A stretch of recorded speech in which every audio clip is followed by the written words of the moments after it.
আসসালামু আলাইকুম প্রিয় দর্শক, অন্য মঞ্চের আলোচনায় আপনাদের সকলকে আমন্ত্রণ জানাচ্ছি। আসসালামু আলাইকুম এবং আদাব।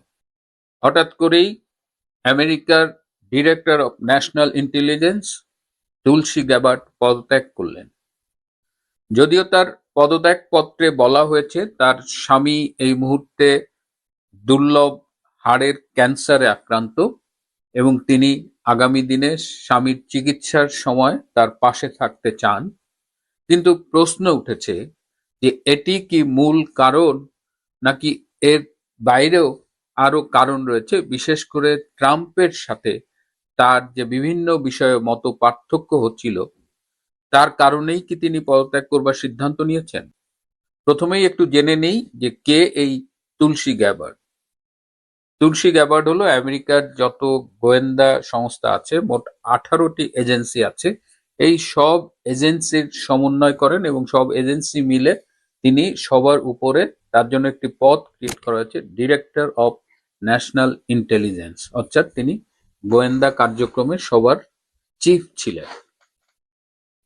তারও আগে তুলসী গ্যাবার্ড কিন্তু ডেমোক্র্যাট পার্টি থেকে কংগ্রেস ওয়ামেন নির্বাচিত ছিলেন, কিন্তু পরবর্তীতে তিনি ডেমোক্র্যাট পার্টি থেকে পদত্যাগ করে রিপাবলিকানদের সাথে যোগ দেন এবং ক্রমশ ডোনাল্ড ট্রাম্পের সাথে রাজনৈতিকভাবে ঘনিষ্ঠ হন এবং ডোনাল্ড ট্রাম্প প্রেসিডেন্ট নির্বাচিত হয়ে তাকে এই ডিরেক্টর অফ ন্যাশনাল ইন্টেলিজেন্স পদে নিয়োগ দেন। বরাবরই তুলসী গ্যাবার্ড যুদ্ধবিরোধী একজন মানুষ ছিলেন। তিনি ইরাক, সিরিয়া, লিবিয়া সব যুদ্ধের বিরোধিতা করেছেন। তিনি বিশ্বাস করতেন যে আমেরিকার এই যে অন্তহীন যুদ্ধে জড়ানোর যে প্রবণতা, তা থেকে বেরিয়ে আসা উচিত।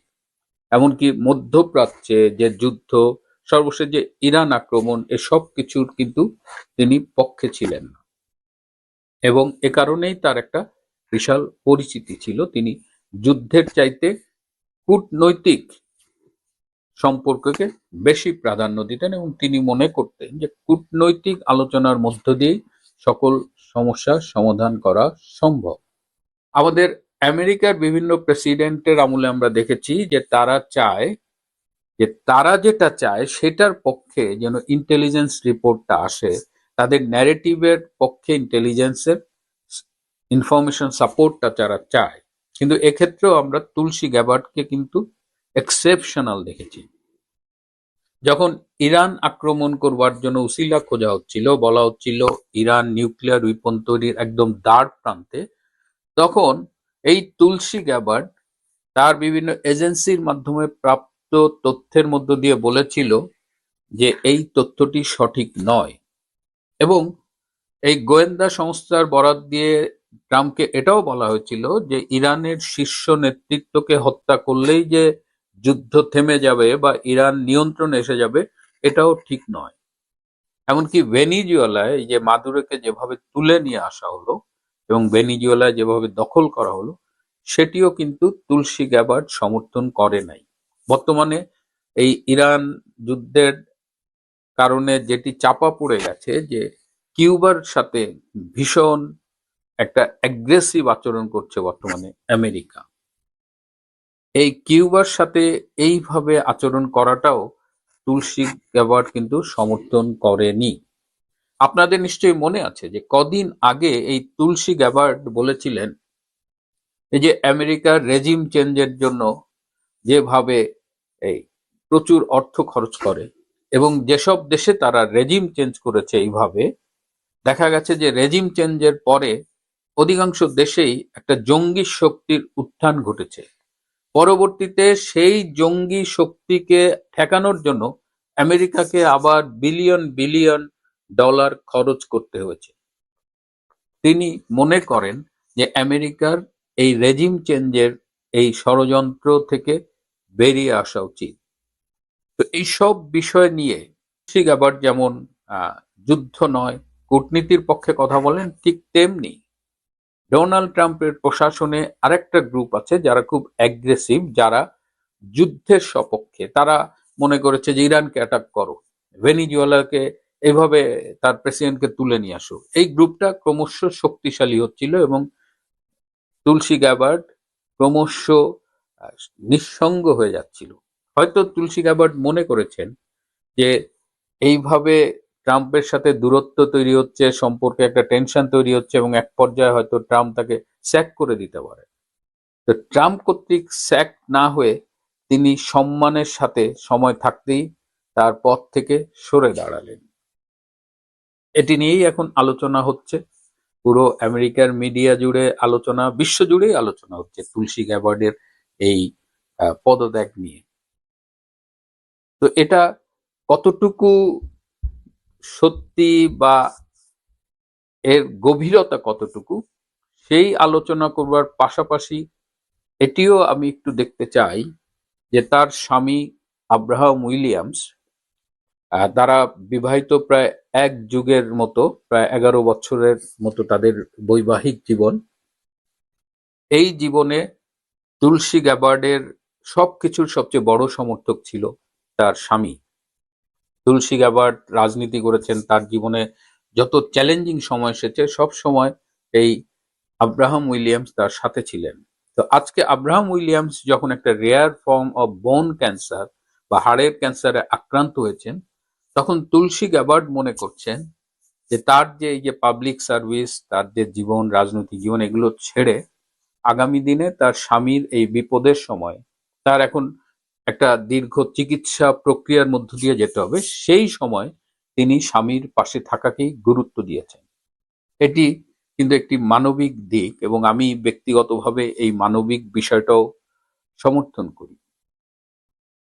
প্রিয় বন্ধুরা, আপনারা কি মনে করেন? আপনারা কি মনে করেন যে এই স্বামীর চিকিৎসার জন্যই তার এই পদত্যাগ, নাকি আরো কোনো কারণ আছে? আপনারা কমেন্টসে লিখে জানাতে পারেন। তুলসী গ্যাবার্ডের পদত্যাগ নিয়ে যখন মিডিয়ায় ব্যাপক আলোচনা চলছে এবং আমরা অনেকদিন ধরে শুনছি যে মার্কিন পররাষ্ট্রমন্ত্রী মার্কো রুবিও এই মাসের মধ্যেই ভারতে আসবেন, তিনি আজকে সকালে কলকাতায় এসেছেন। ভারত এই যে রেয়ার মিনারেলস কেনে, এগুলো অনেকেই কেনে মিয়ানমার থেকে, এই রেয়ার মিনারেলস নিয়ে আলোচনা হবে। জ্বালানি নিরাপত্তা এবং আগামী 20 বছর এই অঞ্চলে কিভাবে জ্বালানি নিরাপত্তা নিশ্চিত করা যায় সেটি নিয়েও মার্কো রুবিও কথা বলবেন এবং আবশ্যিকভাবে ভারতের সাথে তার যে আলোচনা সেখানে উঠে আসবে বাংলাদেশ প্রসঙ্গ। বাংলাদেশ নিয়ে ভারত আমেরিকার অনেক দিন ধরে আলোচনা চলছে, তো সেই আলোচনার ধারাবাহিকতায় অত্যন্ত গুরুত্বপূর্ণ আলোচনা হবে মার্কো রুবিওর সাথে ভারতের সংশ্লিষ্ট কর্তৃপক্ষে। তিনি ভারত থাকাকালীন এই আলোচনার কোনো আপডেট পেলে আমি আপনাদের জানাবো। আজ এ পর্যন্তই। বাংলাদেশে ওই আমার ভাবির পোলারা যদি বদবায়ু ত্যাগ করে, স্যান্ডেল উল্টা পাল্টা করে পরে, তারা কুত্তা, বিড়াল, শিয়াল, বান্দর, ইন্দুর নিয়েও যদি ঘুরে, তারা যদি হাতছি দেয়, তার শাশুড়িরাও যদি একটু বদবায়ু ত্যাগ করে, সেগুলো ইন্টারন্যাশনাল নিউজ হয়, ন্যাশনাল না শুধু। কিন্তু এত বড় একটা ঘটনা সেটা নিউজ হচ্ছে না কেন? কি কারণে? এই দেশে এই মুহূর্তে তো ওই যে আরেকটা কথা, সংবাদপত্র তখন ভুলে গেছে, সংবাদপত্রের স্বাধীনতা তো এখন নাই। আগেও যে খুব বেশি ছিল তা না, কিন্তু এইরকম কুক্ষিগত ছিল না। আগে সংবাদপত্রের স্বাধীনতা কেউ কেউ ভোগ না করলেও আমরা ভোগ করতে পারতাম, কেউ কেউ কিছু না কিছু বলতে পারতাম। এই যে এত বড় একটা নিউজ কোনো মিডিয়াতে নাই, কেন নাই? কেন থাকলো না? কারণ এটা তাদের নিষেধ করে দেওয়া হয়েছে, সরকারিভাবে নিষেধ করে দেওয়া হয়েছে। বাংলাদেশে এই মুহূর্তে আমাদের যেটা আমাদের কমরেড বললেন যে 3 মাস হয় না একটা সরকারের বয়স, তাদের মানুষ গালাগালি শুরু করেছে। লজ্জা থাকা উচিত এই সরকারের। একটা সরকার কতটুকু অসন্তুষ্ট। আর যদি এই মুহূর্তে আওয়ামী লীগ নিষিদ্ধ না থাকতো, এই মুহূর্তে আওয়ামী লীগ বিরোধী দলে থাকতো বা বিরোধী দলে না থাকতো, তার স্বাভাবিক প্রক্রিয়া মানে সে প্রতিক্রিয়া দেখাইতে পারতো, তাহলে দেখতেন কিভাবে মিছিল হতো। আবার কিছু বদমাইশ সেগুলো মিছিলকে বলেছে এগুলো ছাত্রলীগ এসে মিছিল করে, যুবলীগ মিছিল করে, এই বদমাইশেরা এগুলো করেছে। আর একজন দর্শককে কখন গুলি করে? যখন যারা ভিকটিম তাদের আত্মীয় স্বজন মনে করে আমরা সুবিচার পাবো না। মানে একটা দেশের আইন আদালতের প্রতি মানুষের কতটুকু ঘৃণা এবং কতটুকু অনাস্থা আইন আদালতের প্রতি, যখন আদালতের সামনে গুলি করে মেরে ফেলে। কারণ তারা জানে যে সে কোনো না কোনো ভাবে ছাড় পেয়ে যাবে। আর আমাদের দেশের পত্রিকা শুধু এইটা না, হামের নিউজও ছাপছে না। এই হামের শিশুর মৃত্যুর খবর এগুলো তারা ছাপছে না, অনেক কিছুই তারা গোপন করে যাচ্ছে। যতটুকু তাদের সুবিধা ততটুকুই কেবল তারা প্রকাশ করতে দিচ্ছে বা দিতে চায়, আর বাইরে তারা দিতে রাজি না। বাংলাদেশের যে চিত্র এই মুহূর্তে, এটা যদি সঠিকভাবে প্রকাশ করতে দিত, তাহলে বাংলাদেশ এই মুহূর্তে বাংলাদেশকে একটা দেউলিয়া রাষ্ট্র ঘোষণা করতো সারা পৃথিবীর মানুষ। তার মানে এই না যে পৃথিবী জানে না, কারণ আপনি ওই কাকের মতো চোখ বন্ধ করে সাবান কোথাও রেখে দিলে আর কেউ দেখলো না তা না, পৃথিবীতে নিউজগুলো চলে যায়। যেমন আমরা জেনে গেছি যে কোন ঘটনাটা আদালত চত্বরে ঘটেছে।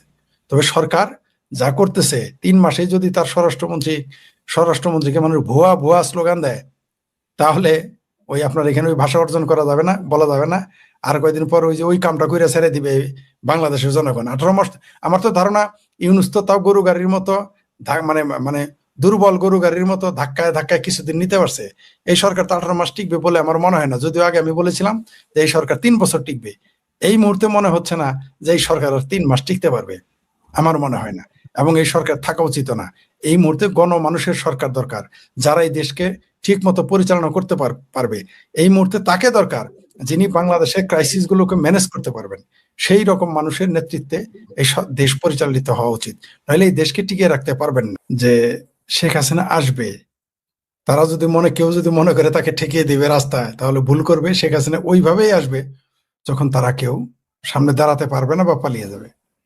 এখন সেটা শুভেন্দু দাও হইতে পারে, সেটা অমিত শাহর সাথে থাকতে পারে, নরেন্দ্র মোদীও সাথে থাকতে পারে, সেগুলো আলাদা প্রসঙ্গ। মানে আমি সরকারের সহযোগিতার কথা বলতেছি, কেউ তার সাথে থাকে না, সরকারি সহযোগিতা। আমি দিল্লির কথা যেটা বললেন, এই মিটিং তাদের বহু আগেরই পরিকল্পিত।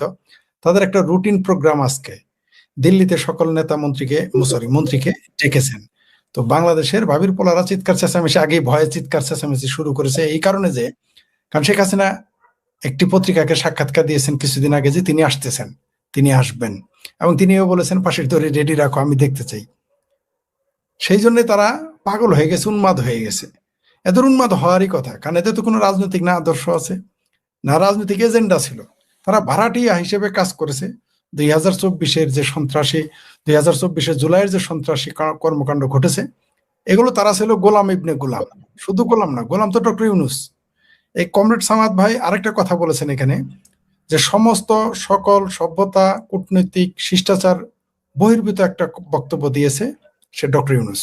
এই আদম ব্যাপারে ডক্টর ইউনুস কি করে একটা মানুষ বলে যে একটা দেশ দখল করে নিবে, ভেঙে ফেলবে, তাও আবার সেই দেশ, যে দেশ ওই দেশের সামনে কিছু না, মানে একটা চড়াই পাখিও না, চড়াই পাখির সমান না শক্তি, তার সামর্থ্য নাই ভারতের সাথে যুদ্ধ করার। তারা যদি বলে ভারত ভেঙে ফেলবে, এটা ভারত কখনো ভুলে না। একটা প্রবাদ আছে যে হাতি কখনো ভুলে না। চুপ থাকলাম মানেই কিন্তু ভুলে যাওয়া নয়, ভারত কিছু বলে না মানেই কিন্তু ভুলে থাকা নয়, মনে না রাখা নয়। বিএনপি জামাত জোট সরকার একটা ভুল করেছিল, তার জন্য তাদের 2টা ভুল করেছিল, তাদের জন্য তার 17 বছর ক্ষমতার বাইরে থাকতে হয়েছে। আর আপনি 7 সিস্টার খেয়ে ফেলবেন, কলকাতা দখল করবেন বলা, এই কথাগুলো ভারত ভুলে যাবে, এটা কেন আমরা আশা করি? ভারত কখনোই বাংলাদেশের এই কথাগুলো ভুলবে না, যে বাংলাদেশের রিক্সাওয়ালা, লিল্লাখোর মৌলবীর চেলা, লিল্লাখোর ভাবির পোলারা, রিটায়ার্ড আর্মি সহ বাংলাদেশের কিছু মানুষ কথায় কথায় বলে যে তারা ভারত দখল করবে। মানে একটা হাঁপানি রুগীও বলে যে ভারত দখল করবে, এই ভাষায় বলে যে মোদি তুমি থাকো, তারা আসতেছে। হাঁপানি রোগী, পাগল, মেন্টালও বলে।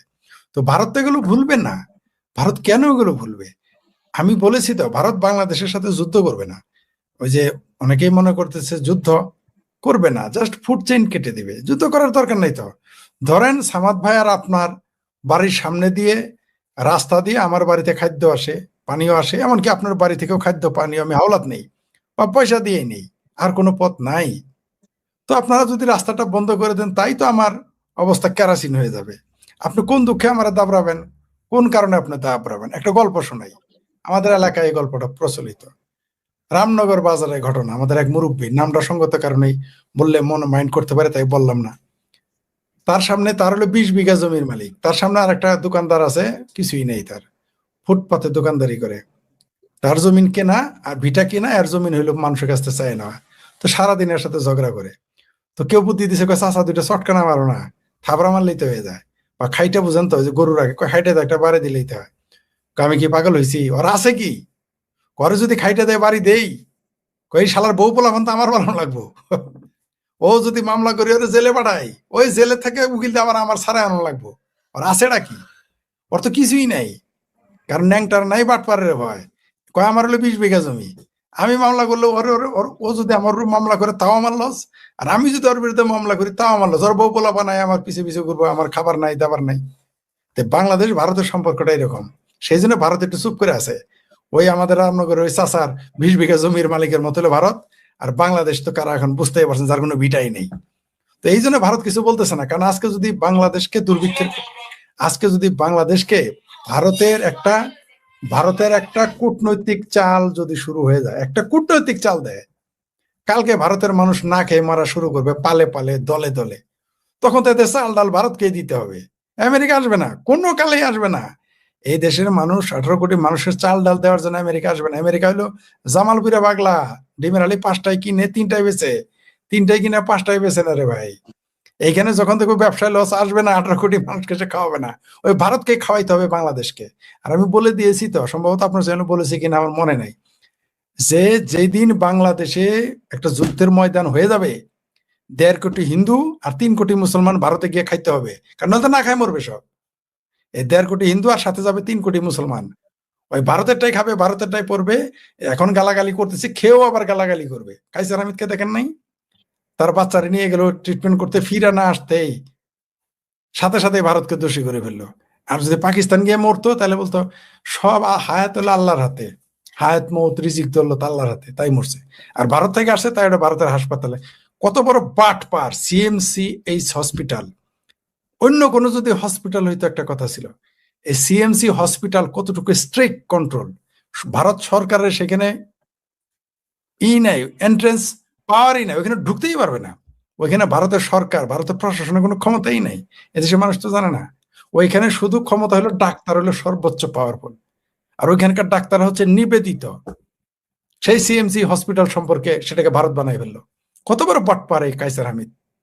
সিএমসি হসপিটাল বাংলাদেশের কত মানুষের কম টাকায় চিকিৎসা করে জানেন? প্রতিদিন কত মানুষের জন্য ভর্তুকি বাংলাদেশের জন্য দেয়, এটা কাইসার হামিদ জানে। এখন থেকে এই বদমাইশটার কথার জন্য ভারতের সিএমসি হসপিটাল তো সেই সুযোগ আর দিবে না, সেই সুযোগ দিবে না, কারণ জানে যে বাংলাদেশে গিয়ে মিথ্যা কথা বলবে। সেটা একটা মিশনারি হসপিটাল। বাংলাদেশের মানুষ হচ্ছে যে এখানে যেটা সামাদ ভাই বললেন যে শেখ হাসিনা আসবেনি, শেখ হাসিনা তো অবশ্যই আসতে হবে। শেখ হাসিনাকে বাংলাদেশ রক্ষা করার জন্য আসতে হবে, সার্বভৌমত্ব রক্ষার জন্য আসতে হবে, মানুষের জানমাল রক্ষার জন্য আসতে হবে। কারণ আমরা বুঝে ফেলেছি, বাংলাদেশের জনগণ বুঝে ফেলেছে যে এই মুহূর্তে আপনারা যখন কথা বলতেছিলেন, আপনারা বুঝতে পারছেন যে আমার একটা কল আসছিল। আমাকে বাংলাদেশ থেকে ফোন দিয়েছে, সে আওয়ামী লীগ করে না। উনি বললেন আমাকে, শেখ হাসিনা যদি এখন ডাক দেয় 2 কোটি মানুষ রাস্তায় নামবে। কয়েকলে তার মধ্যে 2 কোটির মধ্যে কিন্তু আওয়ামী লীগ না। আমি বললাম যে আওয়ামী লীগের, বললো না আওয়ামী লীগের লোক না, আওয়ামী লীগ ছাড়াই 2 কোটি লোক নামে পড়বে। এবং তার এই কথাটা কিন্তু সত্য। ধরে নেন 2 কোটি নামবে না, 1 কোটি লোক নামবে। আচ্ছা ধরে নেন 1 কোটি না, 50 লাখ লোক নামবে। 50 লাখ লোক নামলেই সরকার থাকবে?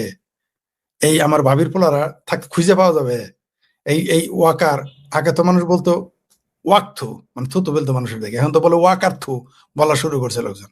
এই ওয়াকার ক্যান্টনমেন্টের বাইরে তো ক্যান্টনমেন্ট থাকবে ওয়াকারের। তো শেখ হাসিনা তো অবশ্যই আসবে, কারণ বাংলাদেশের মানুষের এখন যে আর্থিক অবস্থা, সামাজিক অবস্থা, রাজনৈতিক অবস্থা, আইন শৃঙ্খলার অবস্থা, দেশের সার্বভৌমত্বের অবস্থা, মানচিত্রের অবস্থা, পতাকার অবস্থা, মানুষকে শেখ হাসিনাকে আসতে হবে। আপনি শেখ হাসিনাকে ঠেকাইতে পারবেন। আর যেটা বললেন দিল্লিতে যে মিটিং হচ্ছে, এই ভীতি তাদের এখন কাজ করা শুরু করেছে, এবং এ ডর জারি রাখনা চাই।